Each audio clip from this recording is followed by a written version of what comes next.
Welcome back, guys, to the MVM Show. I'm here again with Jimmy Muller from Muller Chokes, and we've got another episode that we're going to dig into talking about shot size, payload, pellet count, differences in steel, bismuth, lead, TSS, that conversation. This one may be a little bit shorter than our average one.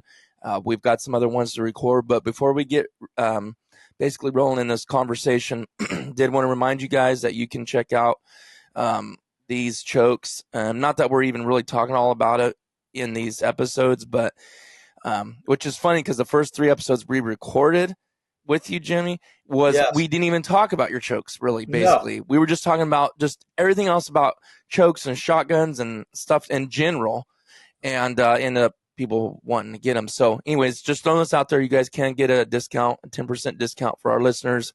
Put in the code at checkout, MVM 2024, all caps, all one word, MVM 2024. So let's go ahead and get started. Good to have you back again, Jimmy. Thanks, Titus. Good to be here, man. Looking forward to this one. So let's just jump right in. How do shot shells affect our success in regards to payload? I'd like to hear some details about that. So whenever people talk about ammo or shell of choice, mostly we talk about pellet material, pellet payload, maybe the length of the hull and the velocity. But nobody really talks about pellets, right? Pellet count, pellet quantity. And, what I teach people is pellets are what kill a bird. So let's talk about pellets. First of all, I want to talk about hull length because that's really important. I get a lot of people asking me, hey, I shoot 3.5 inch because I want to have the best shell for long distance. I have a lot of people ask me, hey, why does that shell have a low brass versus high brass? That, low brass is only good for a target load. It's no good for hunting. So there's a lot of confusion about shot shells in general, not only payload, pellet count, material, velocity, all that. So first of all, let's talk about pellet materials and all that stuff. So we have steel, bismuth, lead, and TSS for the staple. Of course, we've got heavy shot mixed in there. We've got some other things mixed in. I would say heavy shot is probably the next one that's all mixed in there. But heavy shot is basically heavy 12, which is very similar to lead, right? Mm-hmm. So I just sort of throw it in with lead. So okay. When people talk about payload, velocity, pellet size, and pellet material, the most important thing that we need to take into consideration, especially these days with TSS being such a big part of what we're doing for the people that can afford it, is we need to think about pellet count. And give you an example, right? So here's a big eye-opening example, and then I'll go into it a little bit to explain it. So 1 ounce of shot size number 6, right? In steel, we've got 315 pellets. Okay. 1 ounce of number 6. Bismuth, 254. Lead or heavy 12, 225. TSS, 138. Okay. All number 6s. Oh, 1 ounce. 1 ounce. 1 ounce. 1 ounce. Yeah. 1 ounce, okay. Number 6. Okay. So if you look at those numbers, steel is king with 315, which is a ton of pellets, right? And that's only 1 ounce. And that was how many again for steel? 315. 315. Wow. And then we go to bismuth. That's 254. Okay. And then lead or heavy 12, 225. And then TSS drops all the way down to 138. Significant drop, right? Wow, yeah. The reason this is so important to understand is a lot of ammo companies out there, and they're not going to like me for this either, but it's truth. It's all right. People need That's to know. what we want. That's what we want. There's nothing wrong with it, but people need to be aware. Right. If you are shooting a 1 ounce load Mm-hmm. Understand that if you're shooting steel, you've got 315, bismuth 254, right? You're shooting TSS, it goes all the way down to 138. Mm-hmm. Now, I don't have the ratio and all that stuff and percentages, but to be honest with you, it doesn't really matter to people. What matters is it's important to understand you're going to have like almost a third, only one third of the pellets in a TSS load that you will have in the same steel load. Right. All right. Half of what you would have in bismuth.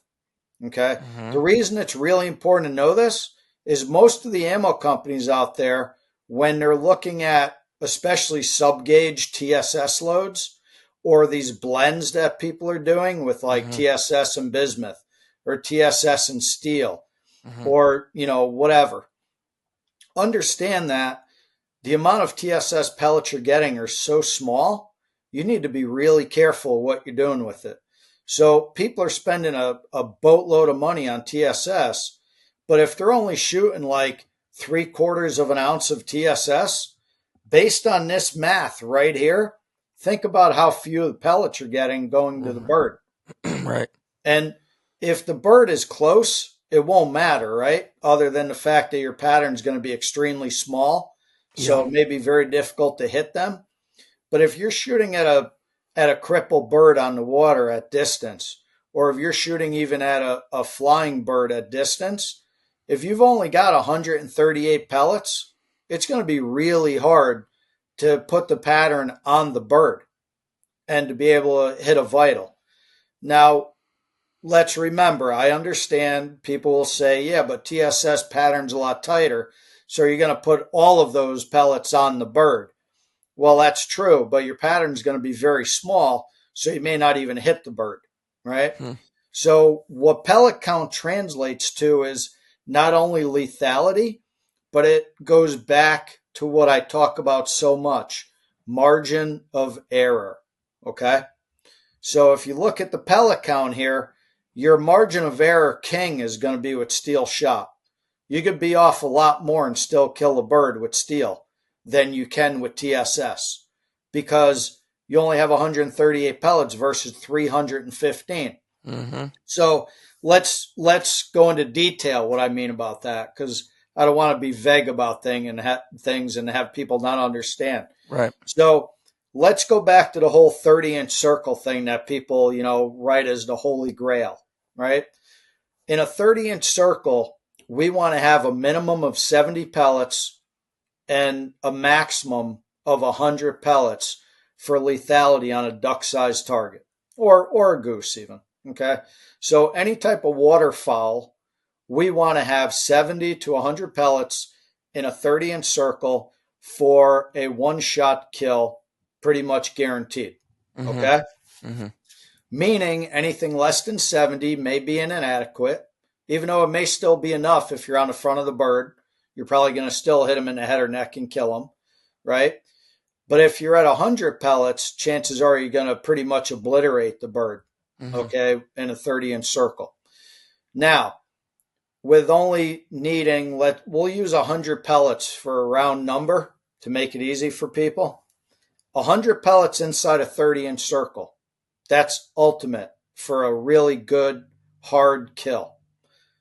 In a steel load, we've got triple that. 315. Right. So what does that tell you? That tells me that I could have a way bigger pattern than 30 inches and be way off of the bird, maybe 2 feet off, and still hit the bird with just as many pellets out there as I would if I centered them inside that 30-inch pattern. Mm-hmm. Now, this is really important to think about because people don't think this way. They only think about what's in a 30-inch circle. Okay? Well, if all of your pellets, if 100% of your pattern, meaning 100% of your pellets in that shot shell, are inside that 30 inches, well, then that means you only have a 30-inch margin of error, slightly less, right? What it also means is that if you put 315 pellets on a duck or a goose, it's going to be pretty ugly, right? Mm-hmm. I mean, It's going to be a pillowcase. Yeah. You're not going to be able to mount it. You're not going to want to eat it. It's going to be bad. It's sort of like when you center a bird at 15 yards. You know what you get, right? It's pretty ugly. You did it on one of your hunts, right? Yeah. And that wasn't 15. That was further than 15. But you saw what that did. Mm-hmm. Now, just think about that in perspective, right? So if you have a 40-inch pattern, no, I'm going to go bigger than that. If you have like a 42-inch pattern, right, which nobody ever talks about, heaven forbid, that's only 12 inches bigger than a 30-inch circle, Right. which means 6 inches on the peripheral per side. Mm-hmm. Mm-hmm. If you take the other 200 pellets and you stick them in that other 12 inches, it's going to be pretty darn dense, okay? Which means you still have a very killable pattern even beyond 42 inches, okay? So now you're starting to understand what I talk about with margin of error in a shotgun, right? Mm-hmm. Nobody talks about these things. However, if you're shooting TSS and you only got 138 pellets, you only have 38 extra pellets to go outside that 30-inch circle to give you that ratio, right? Which means you don't have a margin of error over your 30 inches. Yes, I know people are saying, well, you only need a few pellets to kill a bird with TSS. Yes. So, yes, you don't really need 100 pellets inside a 30-inch circle to kill a bird with TSS. I get that. That's obvious. But you still need enough pellets to hit the bird to be able to kill it. Mm-hmm. So if you have big enough spaces, even with TSS, you're not going to kill a bird. What I tell people is if you shoot a duck in the backside with a 30-06, he's not going to die right away. So if you shoot him in the butt with TSS, he's not going to die right away either. Okay? Mm-hmm. Doesn't matter if you're shooting steel, bismuth, lead, heavy shot, or tungsten. Mm-hmm. If you hit a duck in the butt, you ain't going to kill it. Mm-hmm. Yeah. Right? Yep. So we need to get our pellets to the front of the bird to kill a bird, right? We all agree with that. Just like on a turkey we talked about, it's got to be in the head and neck to kill it, right? For the most part, right? So if we want to kill a duck or goose, we need to put enough pellets in the vitals. The vitals mean head, neck, heart, pretty much. Lungs will help, but vitals on a duck or goose are basically head, neck, heart. Okay? 3 pretty small vital areas. But all of those body parts are in the front of the bird, right? Mm-hmm. So if we can put enough pellets on the front of the bird, we're going to kill them. That does not matter if the pattern is 60 inches or if it's 10 inches. If the pattern edge that has enough pellet concentration to be the same concentration of 70 to 100 pellets in a 30-inch circle, it's going to be the same result if it's on the outside of a 60-inch circle. Understand? Mm-hmm. Now, 60 inches may be an exaggeration, but I'm creating that exaggeration so people could understand where I'm coming from. So if you have the same amount of pellet density on the outside of a 60-inch circle and you hit the bird, it's going to be the same exact dead result as if you did it with a 30-inch pattern. It's going to be the same result as if you did it with a 10-inch pattern. It's going to be dead as dead can be. So, with that being said, when we choose a load, and, of course, the choke is going to give us this, right? When we choose a load, meaning pellet material, pellet size, and payload, we really need to start to think about pellet count versus payload, because pellet count is what matters. Let's look at 1 ounce, right? We're talking 1 ounce number 6 shot. Well, how many pellets does a 1 ounce slug have? One. We wouldn't hit much with a 1 ounce slug, would we? Right. Still 1 ounce of lead. So we really need to think in perspective of what we want and what we're doing. Mm-hmm. So getting back to the whole margin of error thing, I don't know about you, Titus, but I'm not always centering the bird with my pattern because I'm not Yeah. that good. Yeah. I'm just not. And Right. and most people are not that good. So we want a margin of error. And let me tell you, if I could have 40 inches versus 10 inches of margin of error, I'm going to take every inch I can get, Right. right? Hmm. Because I know that I'm going to be off. So this is why pellet count is priority, regardless of pellet material, regardless of velocity, regardless of all that. Pellet count is critical. So with all of that being said, that's just 1 ounce of sixes, right? Mm-hmm. And then it translates pretty much 1 to 1. So if you do 2 ounces, it's double, right? Okay. If you do a half ounce, it's half. The count is divisible or multiplied by the same amount, right? Mm-hmm. Um, so you can do the math very easily. And Yeah. these charts are all available on Google. Okay, you can find them anywhere. So Do you you have a don't have to specific wonder. site you like, or it Oh don't no, you matter? just Google it. Just Yeah. Google it. Pellet count for 1 ounce of lead, Okay. and the whole chart will come up. You do, pellet count for 1 ounce of bismuth, the whole chart will come up. As a matter of fact, Boss Shotshells has the charts there, and that's Mm-hmm. the first one that comes up if you Google bismuth. Mm. All right, and they have Okay. all the pellet counts with all different shot sizes. Mm-hmm. Very nice, clean charts that you could look at. So they've got it for tungsten iron, tungsten polymer. I mean, they've got everything, right? Mm.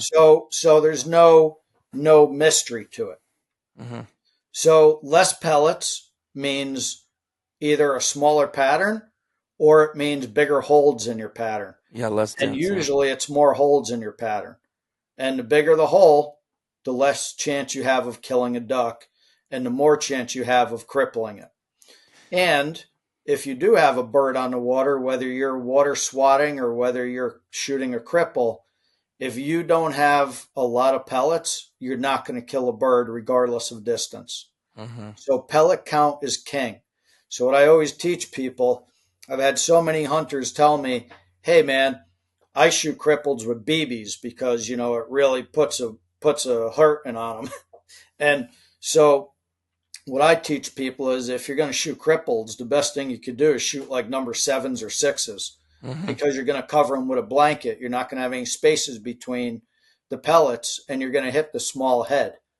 Because when a cripple is on the water, the only thing that's going to kill a bird is the head and neck. And if you have a cripple sort of, like submarining, I call it, Yep. Yep. when they have their head down and their neck down and you can't Yep. see anything but the cap of their head, Yep. the only thing you're going to kill that with is a lot of pellets. And Yep. you don't need energy, you just need a lot of pellets. Yeah. And people have always been misled thinking that, oh, if I'm shooting cripples, I need big pellets because I got to be able to hit the head and put it through the skull.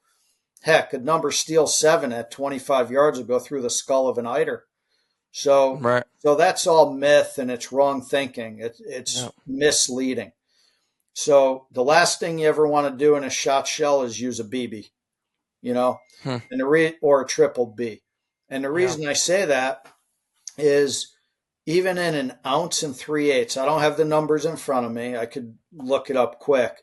But if you look at how many pellets are even in an ounce and 3/8 3-inch steel load, which is the heaviest you could put in 3-inch, if you look at a BB, I think it's like 100 pellets, right? Wow. So the moment and that's the heaviest load you could get. It may even be less than 100. I forget. I ought to know, but I just can't remember anymore. There's so many things. Mm-hmm. But basically, the moment you pull a trigger on a BB load, you're already behind the 8 ball. So if you're shooting BBs inside 30 yards, it's going to be pretty devastating because Mm-hmm. you're going to have 100% pattern in a 30-inch circle with the right choke, right? Mm-hmm. But why would you be shooting a BB inside 30 yards? The only time you would want to be using a BB size shot is if you're shooting really far. And really far, in my opinion, would be beyond 50 yards, right? But beyond 50 yards, a BB is worthless because you're going to be lucky, very lucky, if you have 40 pellets in a 30-inch circle past 50 yards. Not to So, mention energy, right? Yeah. The energy, you'll have enough energy with a BB at 50 yards based on penetration depth. But the problem is you're barely going to be lucky. You're going to be lucky to hit a goose with 1 or 2 pellets. Mm, And that's wow. why if you talk to most guides and outfitters and most goose hunters that are serious goose hunters, if you ask them, ones that shoot BB or Mm-hmm. triple B, if you ask them how many geese they actually pull a trigger and they die, it's very, very rare. Right. What Right. you see is geese with broken wings. Mm-hmm. Oh, yeah, I knocked them down. Well, yeah, with broken wings and they're running around the cornfield. Well, yeah, but I knocked them down. Well, if you were shooting steel number twos, you would have killed it, you know? And this is what people don't understand. It's all about pellet count.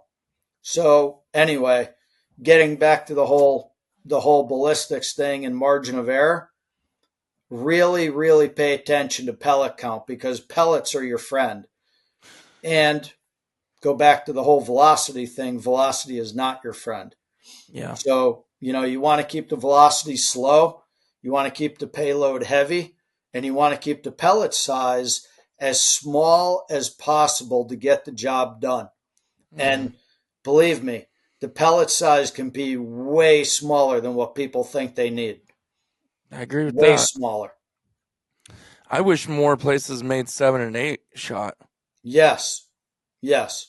You think, and what do you think about 8? Let's just push it for ducks. 8 shot bismuth. I think it's amazing for most people because most people don't pull a trigger past 30 yards on ducks. Mm-hmm. And a number 8 bismuth will devastate a duck at 30 yards. I wish there was an 8 shot for that. That'd be so Yep. awesome. I mean, the 7 bismuth is incredible. Yeah, even that. And more people are starting to use the smaller shot because they're Mm-hmm. starting to hear things like this. Yep.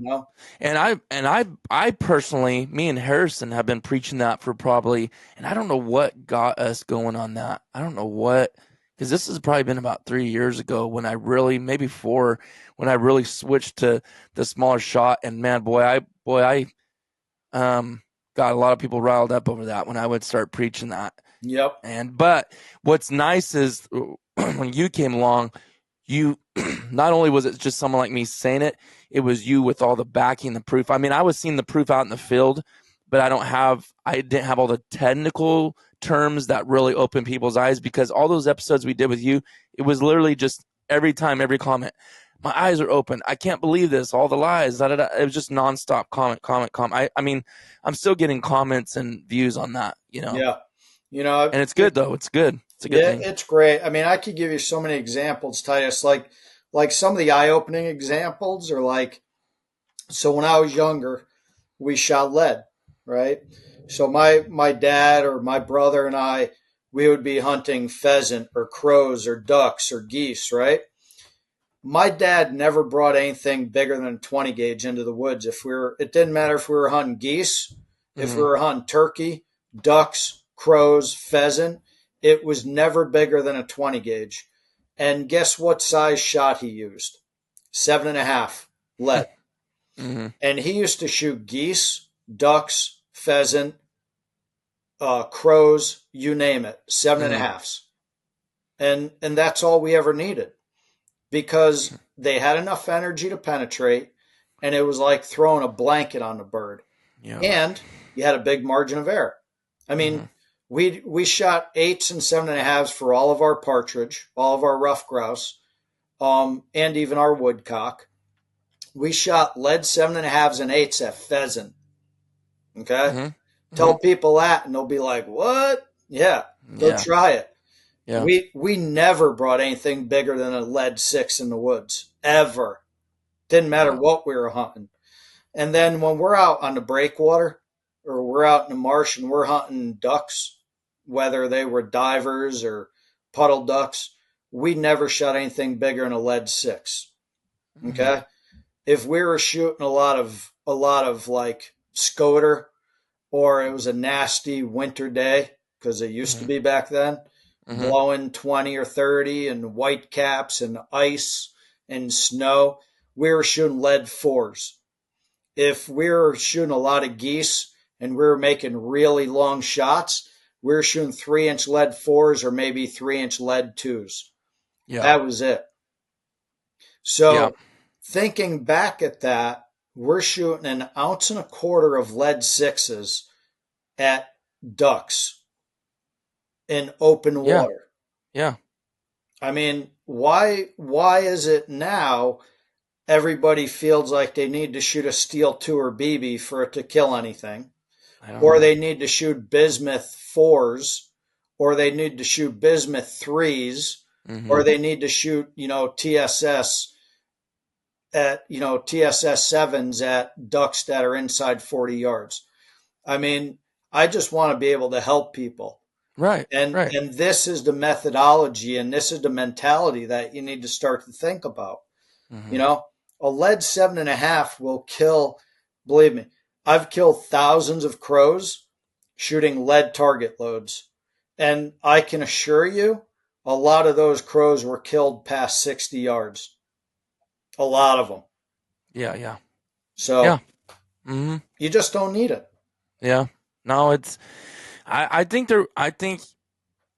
over the last couple of years, I do think there's a swing of it. People are starting to realize. I really do. They are, and I'll be curious to see where this goes over the next 5 years. The change, and hopefully, like we've talked, hopefully in a lot of the ammo markets, I hope that speed thing really starts changing. Now, I think it will because of the people and stuff like this and influence of things and pushing things. I think it is. I really do. Yeah, I really do. So well, the whole energy and stuff thing. I had an ammo company I was talking to just the other day, and they truly believe in their heart, without doing the right testing, they believe that shot has to travel at 1550 to kill something.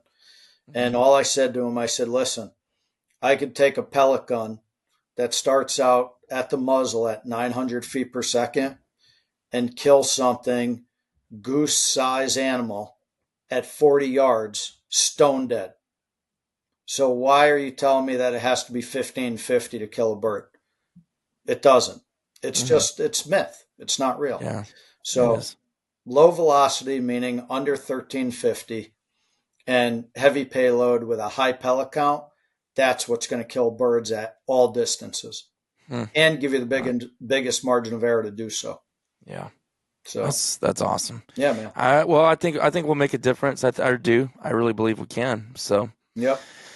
Platform, your experience, it's a good way to get it out there.